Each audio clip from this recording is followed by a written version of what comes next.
Okay, so we're gonna read a creepy story from Creepypasta. Okay, we're gonna find some scary stories. Scream of the end, release the cat in the hot stories of the sparks night. So we're gonna read Nightmare. Okay. So okay. After staring at the laminate television in the dark, I start to get sleepy. My eyes droop, and the feeling of my body is unconsciousness. Start to take its toll, like a trance with my brain buzzing in my mouth, hanging slightly open. I remember that my brother, Claudio, lies on his side diagonally from the television. A marathon of True Blood is on, and I had sworn to catch up on the story. Being the clock strikes 2 in the morning, my body caves in. My eyes flutter closed. Calmly, my head lies against the couch. Soundly, my heart beats to the pendulum inside the father clock. Breathing so steady, it just brings me deeper under. Something keeps me from falling asleep. Unsettling paranoia creeps on me and trickles down my spine. So I shuddered to take the clock reads that it's only been an hour since I dozed off.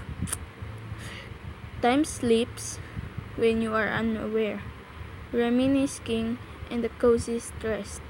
Something grips my attention, holding it firmly in its own unknown grasp. Unsettling paranoia. It starts to fiercely shake me, and now my eyes rise wide. My skin starts to feel like it's rising off my bones.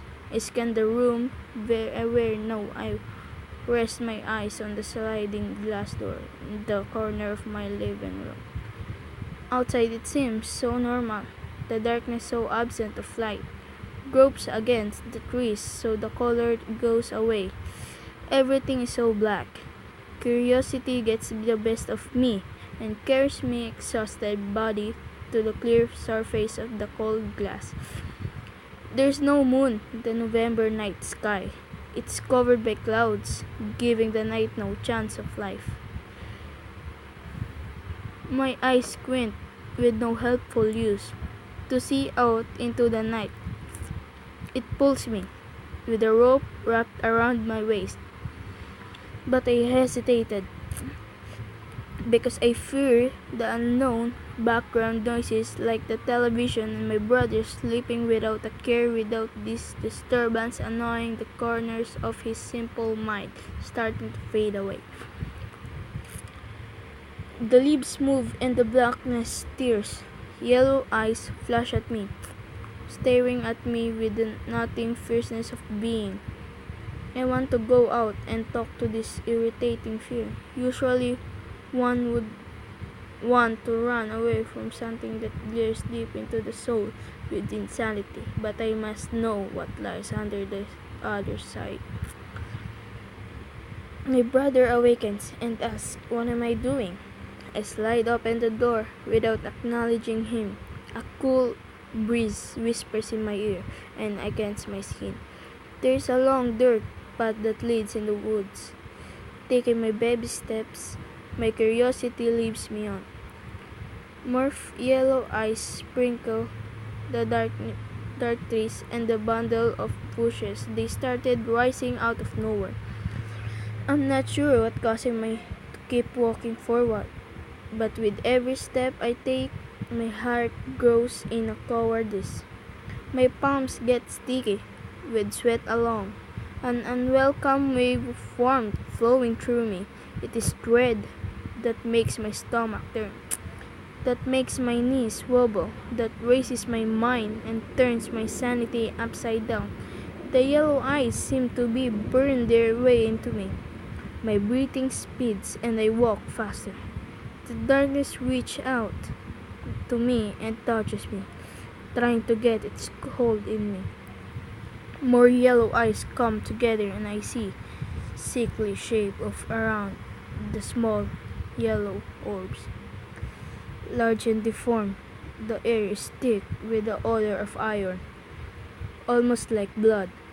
The shapes of all take place with the yellow eyes, growing all around me at intense speeds. My legs get the signal to run, so they obey me. My long brown hair falls behind me, and so does all the hope I had for turning back. They chase me now, and I can't stop. But I do stop because there is a cliff ahead after escaping all those looming trees. From the air, three of beings land in the hunch in front of me. Growling fills the air and I freeze in a moment of panic. Whatever they were, they had long appendages coming from their back and ribs. There is a cloud break in the sky, and the moonlight gracefully pours over the land and everything that inhabits it. I saw it. They have the composed skin and those strangely terrified yellow eyes, with blood staining their macabre flesh, ripped apart and allowing the disconfigured bones to show. The organs flowing naturally out of them, but without them acknowledging it. Their faces are the worst part of this horror. Large teeth with a Glasgow grin following all the way up the cheeks and their tiny ears, their tongues hanging down and slobbering all themselves. Blood and saliva. Blood and saliva. I clench my heart. It feels like stop. Dislike the worst being to come out of my insane nightmares. Things that only come out of the dark and living proof that true terror does exist. Hissing and moaning, groaning, they all surround me. Their stench is too horrid to bear. The earth spins around me and I just accept my fate. Taking in the last feelings of my living, I look around me and see a break. Everything closes in on me. And I spot a large stick on the ground. I pick it up and charge for the trees, whacking a being in the head, sending it backwards. With a small sigh of relief, I know that it still isn't over. The things weren't running after me, emerging from the abundance of trees. Beings with boiled skin and glowing even though they have dead skin. I'm only going as fast as my weak legs will let me. Seeing the light from my home ignites a warm reassurance in me. I hope that escape from me. I stumbled and slow tripping at the steps of the sliding glass door, fumbled to open the door and fall into the warm bedroom let the light embellish around me. I turned with my palms and face pressed against the glass. There was nothing but the haunting black left behind. So there you go, guys.